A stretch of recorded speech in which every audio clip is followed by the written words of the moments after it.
Muy buenos días. Buenos días, Eh, Antonio. estamos hoy en el octavo programa del Club de los Poetas Muertos con con una invitada de lujo. Ella poca presentación necesita, pero bueno, para aquellos que todavía no la conocéis, se llama Ángela Clemente Marín y es diplomada en Magisterio en la especialidad de Educación Especial, funcionaria de carrera en la Consejería de Desarrollo Educativo y Formación Profesional de Andalucía. Actualmente es la jefa de estudios en el CEIP Azorín de Rota, en Cádiz. Experta también en innovación y tecnología educativa por la Universidad de Málaga. Y bueno, ha hecho un montón de colaboraciones, como por ejemplo es colaboradora en Fundación Visto Aplicaciones, ponente y tutorización del CES Jerez de la Frontera y una gran articulista, hay que destacarlo, en la revista de educación Tarteso. Y cómo no decir que su blog es imprescindible para todos, tanto para PTs, ALs y en general para todo el profesorado. Se llama Señor Ángela PT. Y bueno, pues decirte, Ángela, que para mí concretamente, que soy amigo tuyo, pero en general para el vamos, para el programa y todos los maestros, que además te seguimos en redes sociales y en todo lo que pones, es un privilegio poder contar contigo hoy para que nos hables de las situaciones de aprendizaje actualizadas. Así que, sí, Pues nada, que el placer es mío. Es un, es una experiencia súper bonita poder estar hoy aquí contigo para compartir y hablar de educación y bueno, de las manos de un gran amigo como eres tú. Así que solamente te puedo dar las gracias por todo. pues, muchísimas gracias. Y cuando uno entra en este tipo bueno, diría, de terminología que es muy innovadora, lo primero que deberíamos preguntarnos es, ¿qué es el DUA? ¿Qué ¿Qué es podrías decirnos qué es el DUA? el DUA, verdad? Tan de moda en los últimos tiempos y demás. Pues bueno, el DUA, que como sabes, es un acrónimo, es el diseño universal para el aprendizaje, que es lo que significa esa sigla. Por ahí se oyen, el DUA es una metodología, el DUA es como el aprendizaje basado en proyectos. Bueno, hay una serie de términos que están algo confusos. Pero realmente el DUA, lo que es un marco educativo, que lo que pretende es derribar todas las barreras educativas posibles que existen en la escuela para que el alumnado participe de la mayor manera posible de todo y con todos y así tener pues un desarrollo óptimo y funcional. El DUA pues no es una ciencia, o sea, no deriva de una ciencia aislada, sino que se alimenta y se nutre pues de varias disciplinas. Se nutre de la neurociencia, se nutre de la psicología cognitiva, tiene una base científica, como he dicho anteriormente, en la neurociencia, ya que o sea, el DUA postula que cada cerebro es único y diferente, con unas estructuras de procesamiento totalmente diferentes. Y por tanto, nosotros como maestros, maestras, al igual que todas las personas que están en etapas superiores, en educación no formal y demás, tenemos que adaptarnos a ese funcionamiento especial de cada cerebro. Entonces, yo siempre digo que el DUA tiene una premisa muy clara y es que la variabilidad es la regla y no es la excepción. Y por tanto, tenemos que aprovechar y esa variabilidad para poder diseñar pues, un aprendizaje excepcional para nuestro alumnado como se merece. ¿Vale? Por tanto, no hay un alumnado promedio. No, realmente no es el alumno el que se tiene que adaptar a la escuela la que se tiene que adaptar al alumno. Entonces, básicamente es un poco la esencia del DUA, diciéndolo Por, resumidamente. Esto nos por tanto, podríamos... podríamos decir que el DUA es viable llevarlo a cabo. Claro, el DUA es viable llevarlo a la enseñanza. Es viable y es necesario. Y es necesario Que porque, supone de unas modificaciones y supone de unos cambios que se deben de llevar a cabo, efectivamente. exactamente, primero el cambio tiene que empezar, evidentemente, en la actitud de cómo las personas que trabajamos en educación nos enfrentamos a las aulas. Vivimos en una sociedad diversa, con alumnado muy diverso y con muchas casuísticas.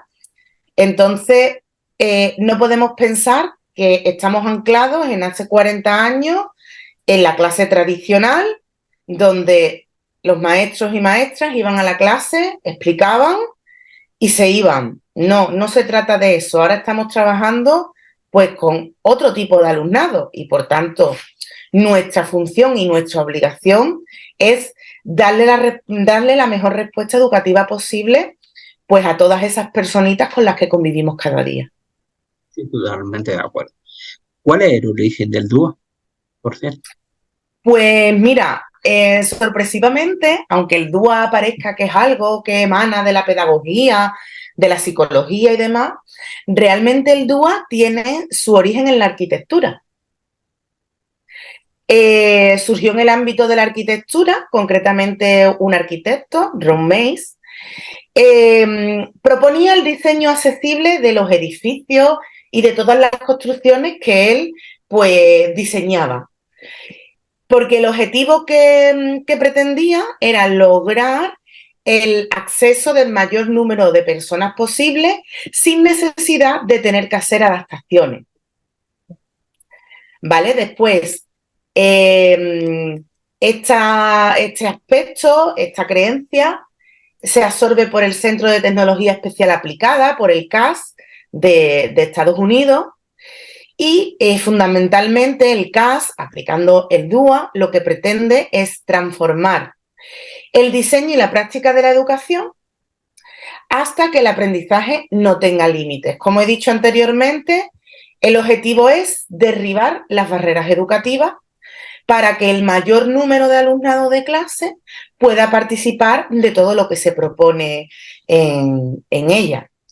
Ya sabemos que la educación especial ha ido variando pues, a lo largo de los siglos, modificándose. Al principio los currículum eran mucho más segregados. Ahora mismo estábamos o estamos todavía, porque sí, pues con las adaptaciones significativas o programas de refuerzo del aprendizaje para alumnado que está en modalidad B, de escolarización, o las adaptaciones curriculares individualizadas para el alumnado que está en modalidad C y D. Pero el DUA va más allá.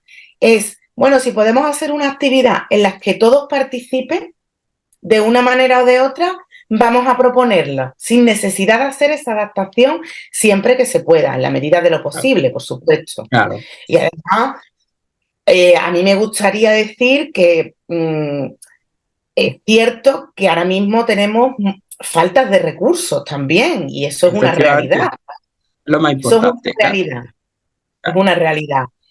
Pero bueno, que la falta de recursos no nos frenen las ganas, efectivamente. porque por poco que se pueda hacer, siempre es algo. Siempre se puede hacer algo, evidentemente. Siempre es algo. Granito, granito de arena se forma una montaña. ¿Cuáles son, Entonces, ¿cuáles son los tres principios del dúo sobre los que se basa el dúo? sí, pues el DUA tiene 3 principios y 9 pautas. ¿vale? El primer principio tiene que ver con proporcionar múltiples formas de implicación o compromiso, que es el porqué del aprendizaje. El segundo principio es el de proporcionar múltiples formas de representación, que respondería a la pregunta del qué del aprendizaje. Y el tercer principio es el principio de proporcionar múltiples formas de expresión y acción, que sería el cómo del aprendizaje. ¿Vale? Ajá. ¿Y qué te motivó a ti indagar sobre el DUA y sus posibilidades? Pues fundamentalmente cuando yo empecé a investigar, a leer artículos, a leer libros sobre el diseño universal de aprendizaje, fue porque yo considero que la atención a la diversidad en las escuelas es fundamental y es muy necesaria. Yo, como antes cuando has hecho la presentación, yo soy la especialista de pedagogía de terapéutica de mi colegio, pero al ser jefa de estudios, pues ahora mismo tengo una tutoría de primaria.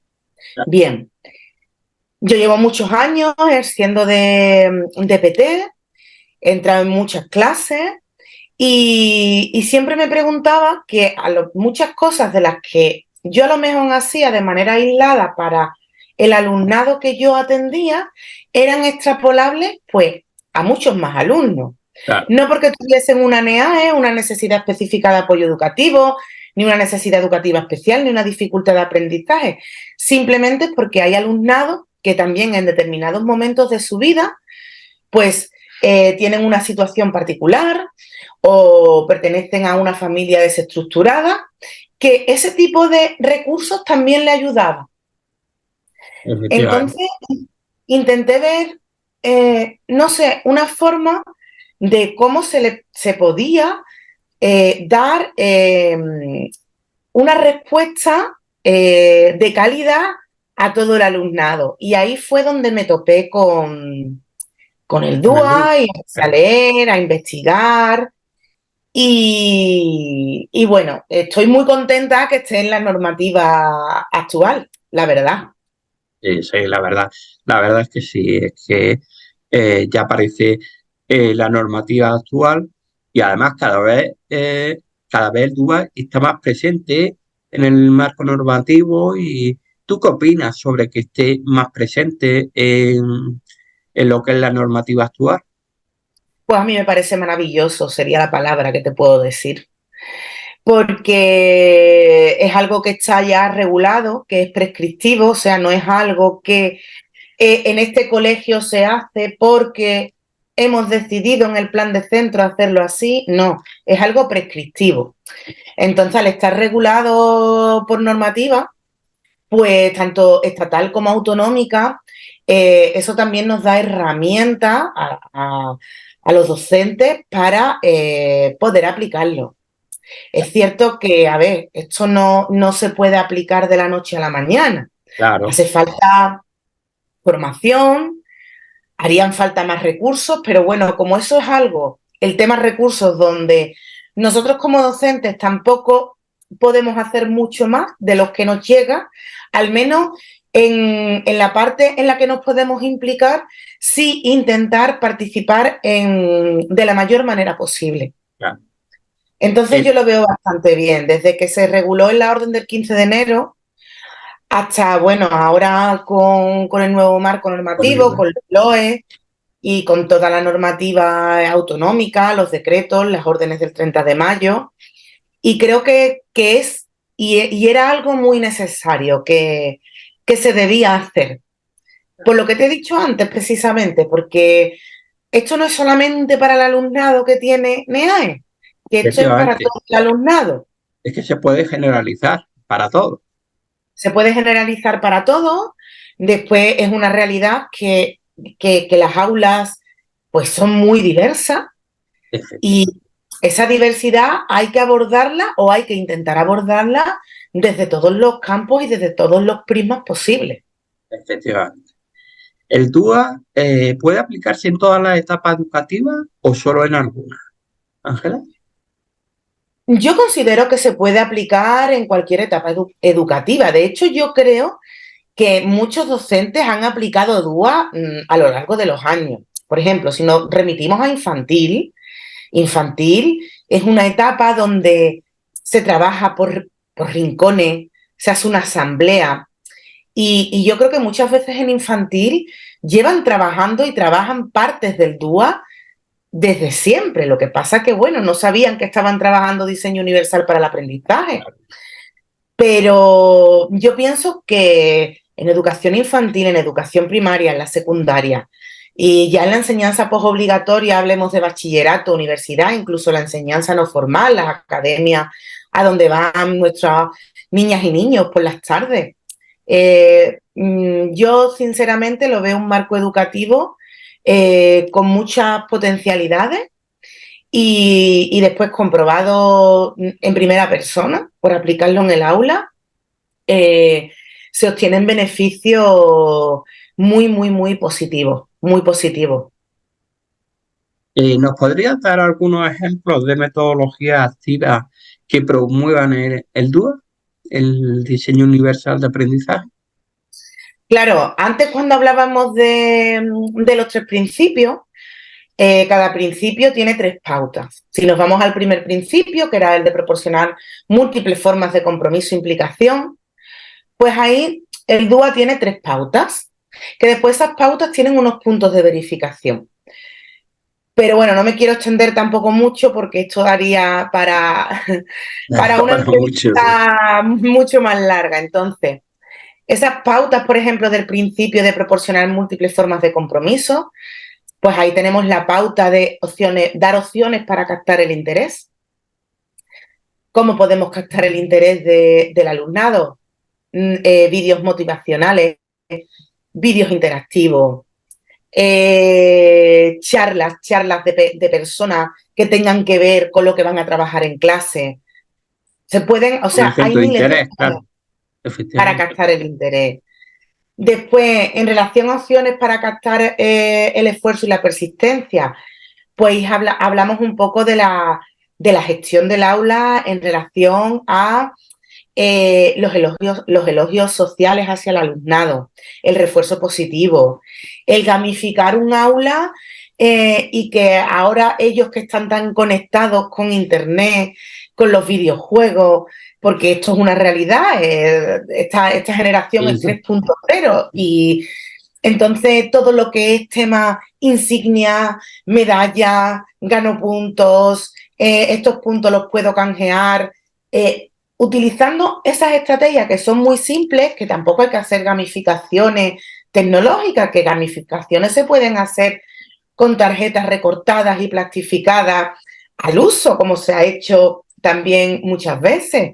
Y en ellos mantiene pues ese esfuerzo y esas ganas de venir al cole, de aprender, de voy a tener tantos puntos y puedo cambiarme mi avatar y ahora me voy a hacer un avatar de mi personaje favorito. Y bueno, hay muchas cosas. Y después, opciones para la autorregulación, que es la tercera pauta de este principio. Pues bueno, ahí hablamos un poco de los diarios de aprendizaje, que ellos reflexionen sobre esas habilidades metacognitivas que sabía, que sé, que he aprendido o que no he aprendido, que también pasa mucho. Que hay mucho alumnado que no expresa, que no entiende una cosa y como no la entiende, tiende a callarse en muchos casos y ahí se queda. Entonces, en los diarios de aprendizaje, para captar la autorregulación, ese alumnado más inquieto que necesita moverse, los rincones de la calma, en las aulas, en los pasillos del colegio o en una zona del colegio, hacer circuitos de transición motriz, que con eso simplemente se necesita una cinta aislante y poner circuitos de diferente manera, encistar y decir, oye chicos, 5 minutos y empezamos a trabajar, porque también está demostrado, la neurociencia lo demuestra, que un poco de actividad física antes de una tarea que requiere un esfuerzo cognitivo mejora la tarea del esfuerzo cognitivo. Entonces, con respecto a este principio y estas pautas, son breves ejemplos de lo que se podría hacer. Claro. Si nos vamos al segundo principio, que es el de proporcionar múltiples formas de representación, pues hay diferentes opciones para captar la percepción. Tradicionalmente, la escuela se ha basado en que todo lo que se explicaba era de manera oral, lo que es Efectivamente. una explicación tradicional, ¿vale? El maestro explica, es el agente activo y los demás, que Escucha. era el alumnado, los discentes, eran los que escuchaban. Pues ahora se trata de dar diferentes opciones de percepción. ¿Cómo? Pues acompañándolas de vídeo, acompañando eh, de audios, imágenes, podcasts, diferentes opciones para la percepción. La siguiente pauta, ¿no? Opciones para el lenguaje y los símbolos. Aquí tendríamos que hablar, pues, mucho de hacer material o diseñar material con lecturas facilitadas para que el alumnado que muestra dificultades de comprensión, oye, yo te doy las dos opciones, el texto, digamos, al uso y una lectura facilitada, para que cada cual elija el que quiera y así no se segrega a nadie, porque realmente cada uno va a elegir lo que él necesita.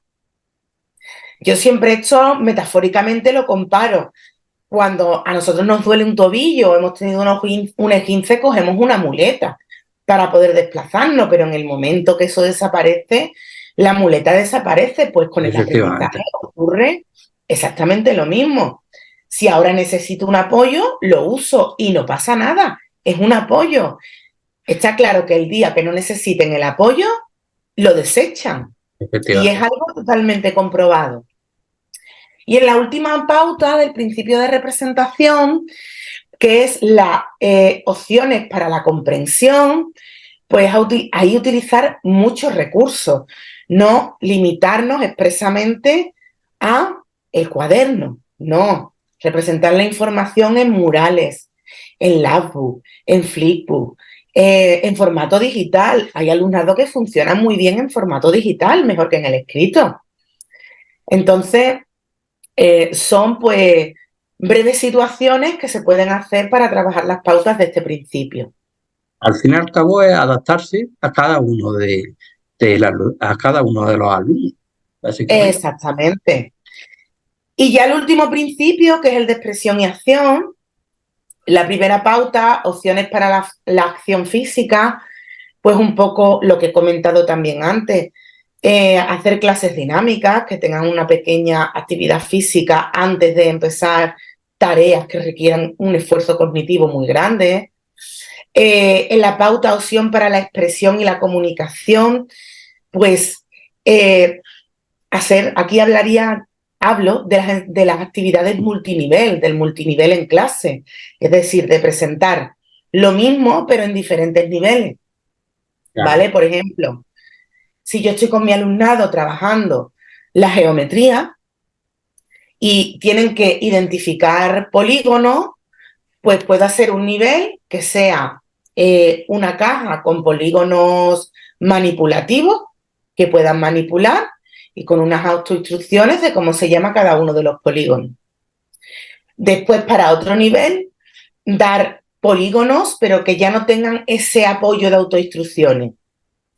Otro nivel se le puede dar, por ejemplo, el mapa de un colegio y que de las diferentes estructuras tengan que averiguar los polígonos que ven en ella. Y a lo mejor para niveles muy avanzados, que ya serían las altas capacidades, pues dar un plano que ellos tengan que interpretar o que tengan que crear un plano con esos polígonos. Al final, el objetivo es el mismo, trabajar con los polígonos, clasificarlos y saber sus características, pero cada uno lo ha trabajado en función de sus posibilidades. Bueno, Ángela, ya hemos hecho un paso sobre el DUA a grandes rasgos y bueno, me gustaría preguntarte por una terminología que también se está utilizando mucho también a tenor de la normativa, que serían las situaciones de aprendizaje. ¿Cómo podríamos definir las situaciones de aprendizaje? Bueno, las situaciones de aprendizaje, este término tan alabado y tan temido a la vez, porque es cierto que está causando mucho furor y a la vez mucho miedo entre los docentes, porque es lógico. Las situaciones de aprendizaje. Las situaciones de aprendizaje, si yo las tuviese que definir desde lo que yo he vivido, yo diría que las situaciones de aprendizaje se podrían conceptualizar como diversos escenarios donde el alumno aprende a través de la vida cotidiana, de la vida real, de lo que viven día a día. Y es a partir de ahí donde desarrollan sus aprendizajes. Es decir, son situaciones que tienen significado para los niños y las niñas, ¿vale? Ajá. Creo que las situaciones de aprendizaje son bueno, realmente ahora es la unidad de programación que tenemos, que Claro, sustituyen pues a las antiguas unidades efectivamente. unidades didácticas integradas y demás. Ahora que Pero se está empezando a utilizar mucha normativa, mucha terminología nueva en este marco legislativo. sí, hay mucha normativa nueva, como por ejemplo situaciones de aprendizaje, que es verdad que está causando ya muchas inseguridades, pero en gran parte también por la falta de información, formación, pero las situaciones de aprendizaje son una herramienta o comunidad de programación, definiéndolas de esta manera, que el objetivo principal es que el alumnado aprenda de manera constructiva y centrándose, en la realidad que ellos viven. Efectivamente. Entonces, pienso que las situaciones de aprendizaje no se pueden solamente encasillar en un área, en el área de lengua o en el área de matemática. Creo que es un compendio de todas las áreas para que el alumnado, a través de ese producto final, ese reto que se le plantea, puedan ir aprendiendo a lo largo de toda la situación de aprendizaje para conseguir y alcanzar con éxito pues ese reto. Pienso que son muy positivas para el alumnado, al igual que creo que todos hemos realizado situaciones de aprendizaje alguna vez en nuestra carrera profesional sin saber que estábamos Efectivamente. realizando situaciones de aprendizaje, pero a mí particularmente me gusta esta manera de programar donde el alumno utiliza el aprendizaje experiencial para construir sus conocimientos de una forma activa, de una forma autónoma, implicándose en todos los aspectos. ¿Y cuáles son las características o las premisas que deben cumplir las situaciones de aprendizaje en línea general? Pues en líneas generales pienso que las tres características principales que debe de tener una situación de aprendizaje. Personalmente yo pienso que las situaciones de aprendizaje deben ser globales, deben ser funcionales y deben ser interdisciplinares. Pienso que tres términos, global, interdisciplinar y funcional, se fusionan para que el aprendizaje del alumnado pues sea un éxito. Interdisciplinar porque hay que interconectar las diferentes áreas. Yo en una situación de aprendizaje puedo trabajar saberes básicos del área de matemáticas, pero también puedo trabajar saberes básicos del área de lengua y del área de educación artística. Entonces pienso que las situaciones de aprendizaje deben de ser interdisciplinares, relacionando la mayor parte de áreas del currículum. Desde mi punto de vista, a mí me gusta relacionar siempre 2, 3. Más de 3 tiene que ser algo muy, muy, muy, muy especial. Pero yo creo que el rango 2, 3 es adecuado. Es adecuado. Después globales, porque aparte bueno, de lo que se trabaja académicamente, en las situaciones de aprendizaje entran también muchos elementos, los que antiguamente, ¿no? O hace años llamábamos transversales, y ahí pues entran muchos valores, entran muchos valores del alumnado, se generan muchas situaciones donde los alumnos y las alumnas se pueden expresar. Entonces, por eso pienso que tienen que ser global y funcional, fundamentalmente porque que ellos vean que lo que están aprendiendo realmente tiene una práctica, que no aprendo esto porque lo tengo que aprender y ya está. Efectivamente, es lo más realista posible, evidentemente.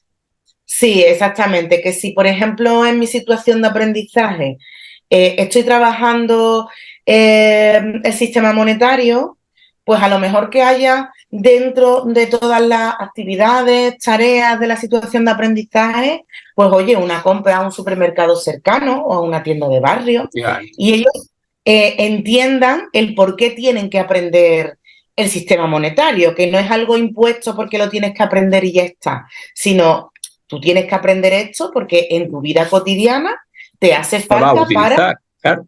utilizarlo, exactamente. No hablamos Entonces, sobre hipótesis, sino que hablamos sobre realidades que existen el día a día. exactamente. Entonces, esas serían las 3 características principales que deben de tener, para mí, una situación de aprendizaje. El papel activo del alumnado también es muy importante. El alumnado es ese agente activo que investiga, que tiene esa experiencia con lo que está aprendiendo para después poderlo aplicar en su vida cotidiana, en su día a día.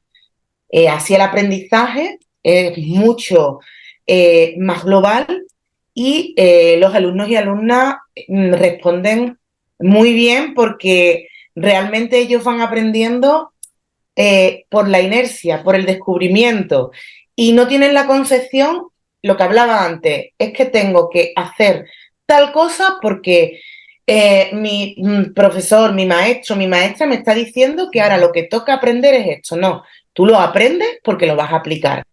Y eso ellos lo perciben, y cuando lo perciben también los resultados se demuestran de una forma diferente, Claro que evidentemente. hay una base práctica. Lo que vas a aprender es sobre la base práctica de que lo tienes que poner en funcionamiento en un determinado momento de tu vida, claro. Claro, es el aprendizaje experiencial puro y duro. Yo, no sé, es la metáfora, ¿no? Yo creo que cuando todos no, o sea, aprobamos el carnet de conducir, realmente no sabemos conducir. Exacto. Aprendemos a conducir cuando llegamos a una cuesta y el coche se nos cala y nos vemos ahí que no sabemos qué hacer, o cuando tenemos que aparcar en un aparcamiento y no logramos hacerlo. Esas son las situaciones, los retos, el salir de esa zona de confort, y cuando salimos de esa zona de confort es cuando se genera el aprendizaje. Efectivamente, verdaderamente aprendemos. En cuanto a la evaluación, ¿cómo se pueden evaluar las situaciones de aprendizaje? Pues está claro que las situaciones de aprendizaje se deben de caracterizar por una evaluación formativa y a la vez formadora, y por supuesto que evalúen los procesos, no solamente el resultado final. Sí, sí, Tradicionalmente, y yo creo que todavía se confunden esos términos, el término evaluación con calificación. Calificación, al fin y al cabo, es, poner una pues, nota, claro. claro, poner una nota, ya sea cualitativa o cuantitativa, y ya está, pero la evaluación es un proceso que va más allá, que observa y aporta información sobre todos los procesos que están ocurriendo en ese aprendizaje. Las situaciones de aprendizaje tienen, digamos, 6 fases. La fase de motivación, que es donde motivamos al alumnado y le planteamos el reto. Oye, con esta situación de aprendizaje se nos ha planteado este reto, vamos a ver cómo lo solucionamos y cómo lo vamos a hacer. Esa segunda fase de activación, donde activamos los conocimientos previos que ya tenemos de otros cursos, de otros años. Después la fase de exploración, con esos conocimientos previos, explorar el entorno, que ya puede ser dentro del mismo centro o el entorno próximo, que muchas veces tampoco aprovechamos todos estos recursos que tenemos alrededor nuestra, que tienen grandes potencialidades. Y después ya pasaríamos a la fase de estructuración, que realmente ahí es donde se enseñan y se aprenden los nuevos saberes básicos. En esa fase se aprenden los saberes básicos que nos van a dar conocimientos y estrategias para poder, en la siguiente fase, que es la de aplicar, elaborar ese producto final. Y una vez que elaboramos ese producto final dentro de nuestra situación de aprendizaje, pues tenemos que hacer la conclusión, concluirla con la evaluación de nuestra propia práctica docente, la evaluación. Claro. Claro, pero no solamente el alumnado, sino nuestra práctica docente, evaluarla, el alumnado también hacer coevaluación. La evaluación entre iguales es una herramienta que da una información muy importante sobre todo el proceso. Y bueno, a partir de esa valoración de lo aprendido, pues poder mejorar o poder corregir determinados aspectos para futuras situaciones de aprendizaje. Entonces, si me dicen a mí, entonces en la situación de aprendizaje, ¿se evalúa solo el producto final? Pues la respuesta sería no, no se evalúa el producto final. No se debe evaluar solamente el final, sino en las diferentes fases que he ido contando de esa secuencia didáctica, cómo van evolucionando el alumnado. ¿Podrías decirnos ejemplos de algunas metodologías que se lleven a cabo en las situaciones de aprendizaje? Pues bueno, las situaciones de aprendizaje dan lugar a la aplicación de muchas metodologías. Entre otras cosas porque cuando decidimos el producto final, o sea, cuando programamos y decidimos nuestra situación de aprendizaje con el producto final, que productos finales pues, hay de múltiples variedades, pues desde de tipo o de corte más manipulativo, como pueden ser maquetas, labbook, flipbooks, creaciones artísticas, hasta productos finales más digitalizados, como pueden ser podcasts, vídeos didácticos para publicarlos en la web del cole o en el blog del centro. Es decir, hay infinidad de productos finales. Entonces, teniendo en cuenta que hay mucha variedad, al aplicar las metodologías, también existe un amplio abanico. Sobre todo las metodologías tienen que ser activas y que impliquen al alumnado. Eso es súper importante. Entonces, que no sea aplicarla por aplicarla, sino que tienen un fin determinado cuando se hace. Exacto, es fundamental, es fundamental. Entonces, metodologías como el aprendizaje basado en proyectos, el famoso ABP. ABP. Sí, el ABP, el aprendizaje experiencial, que es lo que hablábamos antes, ¿no? Que el alumnado experimenta su propio aprendizaje.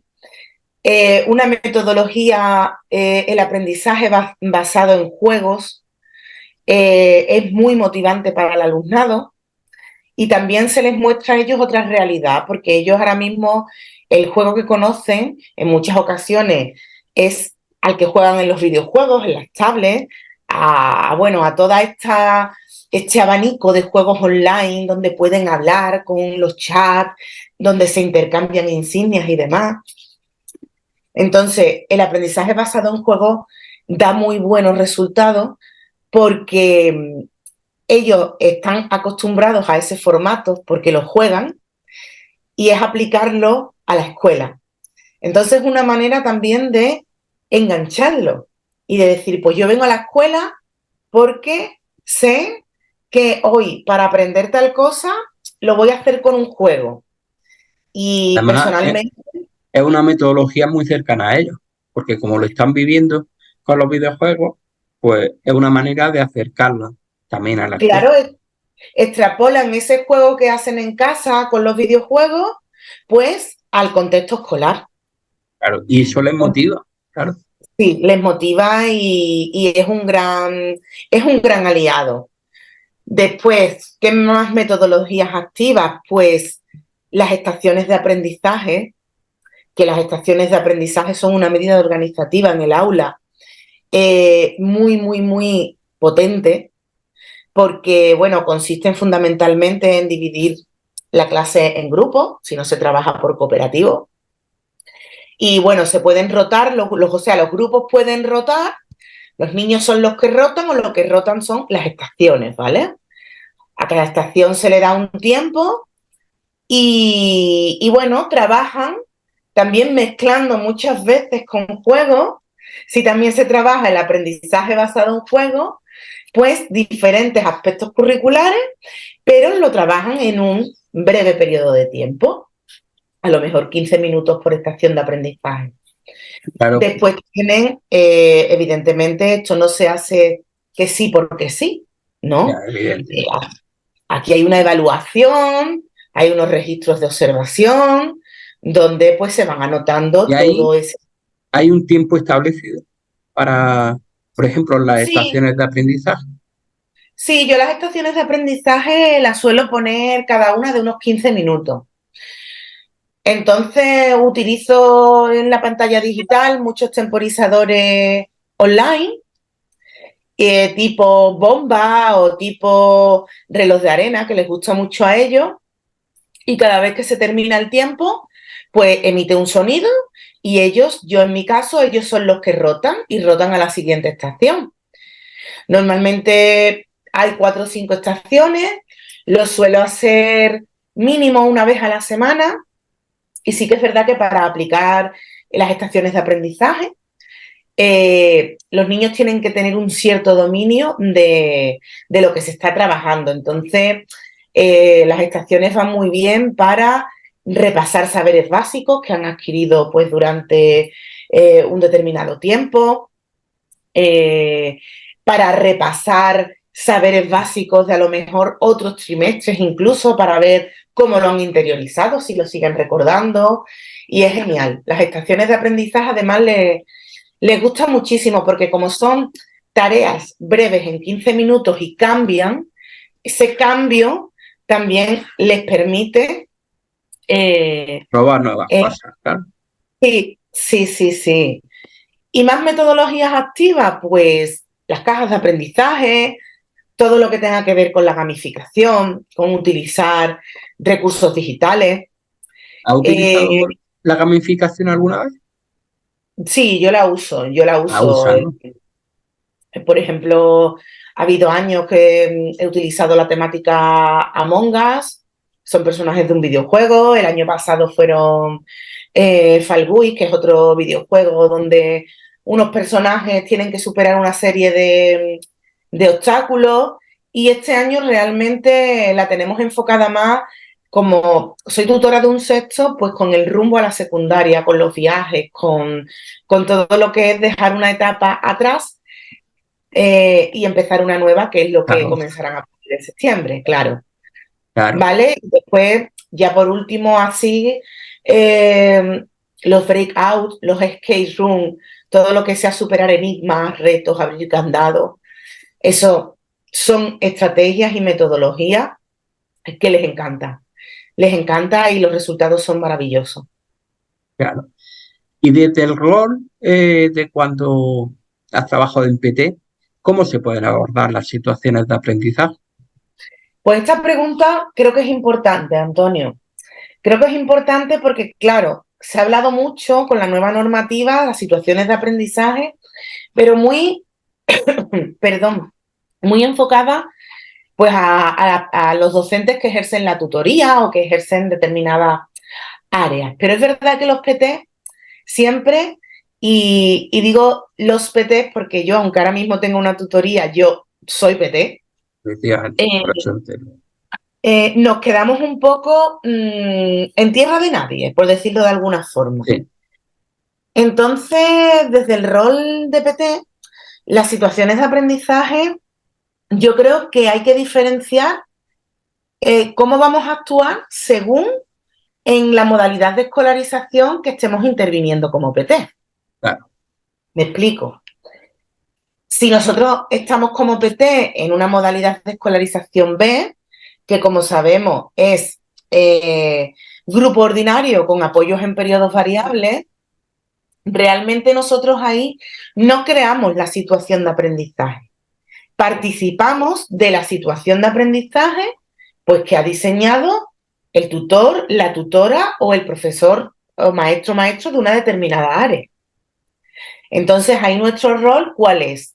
Pues ver el alumnado que nosotros atendemos, las medidas que tenga, si tiene una adaptación curricular significativa, si tiene programas específicos, cómo los vamos a trabajar para que esa alumna o ese alumno participe de esa situación de aprendizaje que hay en su aula y expanda todas sus capacidades y todo su potencial para poder alcanzar ese reto final o ese producto final que se propone.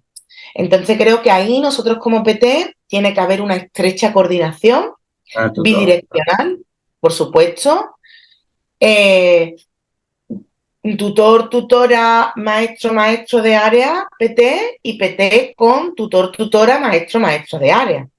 Porque solo así se podrá diseñar y podremos conseguir que esos niños participen de las situaciones de aprendizaje. efectivamente. Sin embargo, si nos vamos a modalidad C, que son las aulas específicas en centros ordinarios, o a modalidad D, que son los centros específicos de educación especial, realmente como ahí los PTs somos los tutores del aula, ahí sí tenemos la responsabilidad de diseñar nosotros como tutores pues esa situación de aprendizaje. Efectivamente.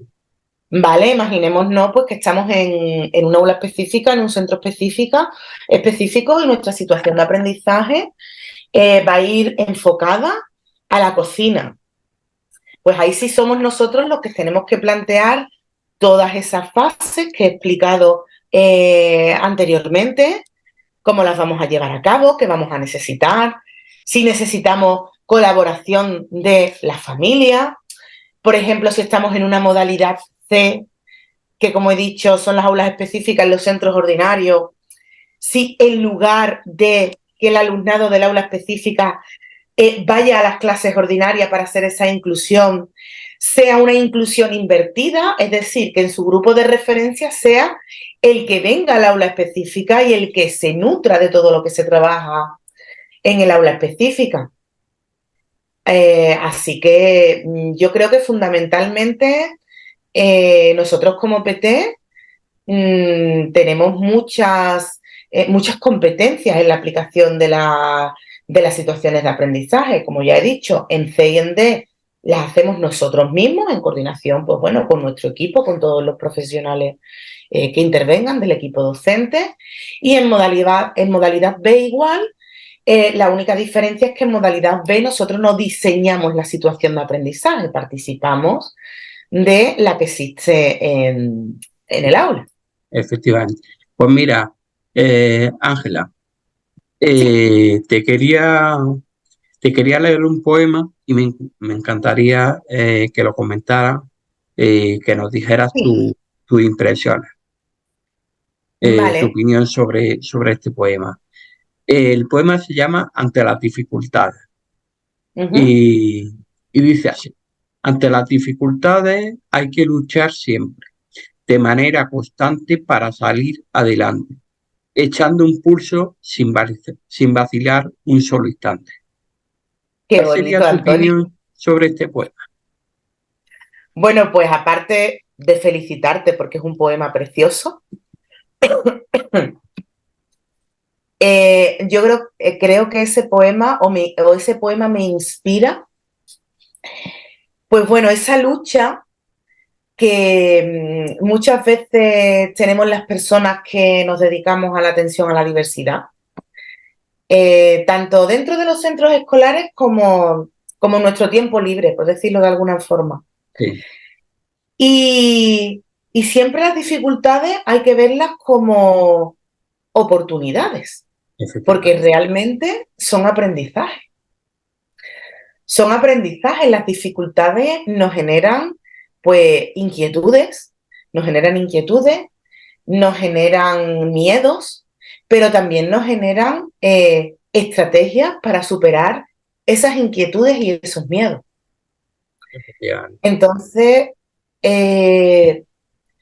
creo que si esto yo lo pienso en la atención a la diversidad, que al leerme el poema es lo primero que se me ha venido a la cabeza.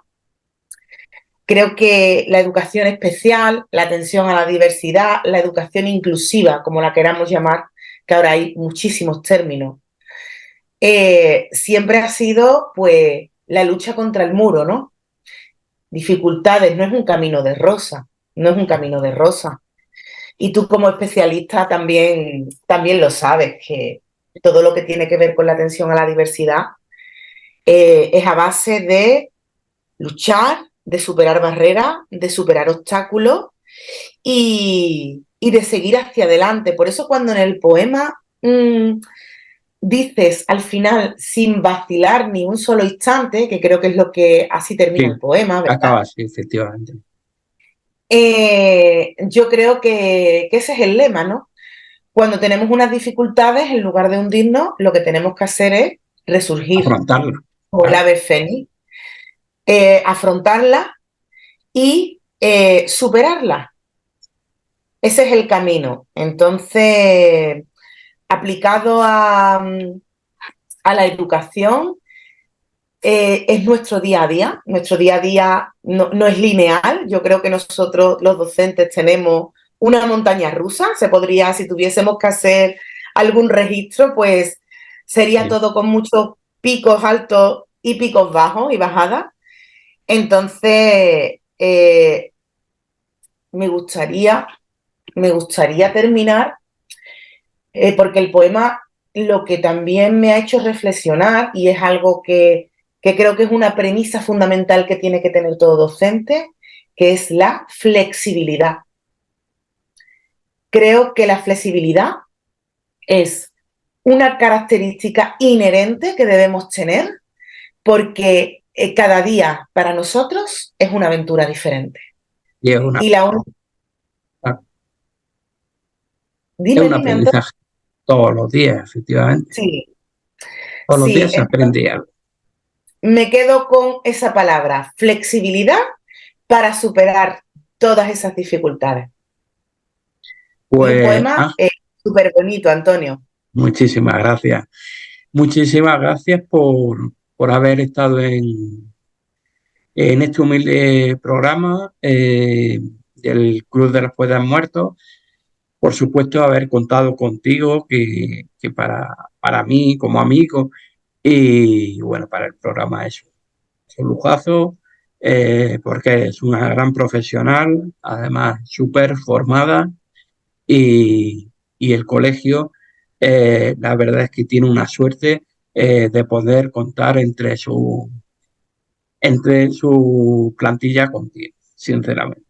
Así que darte las gracias y bueno, pues gracias por haber tenido un poquito de tiempo para dedicarnos, que también dice eso mucho de ti, Ángela. Así Muchísimas gracias.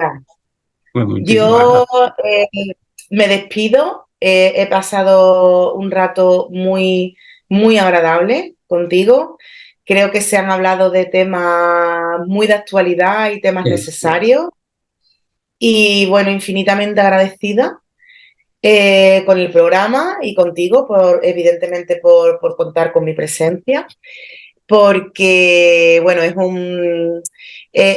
una gozada poder hablar de educación contigo en este gran programa, como es el Club de los Poetas Muertos. Así que súper agradecida.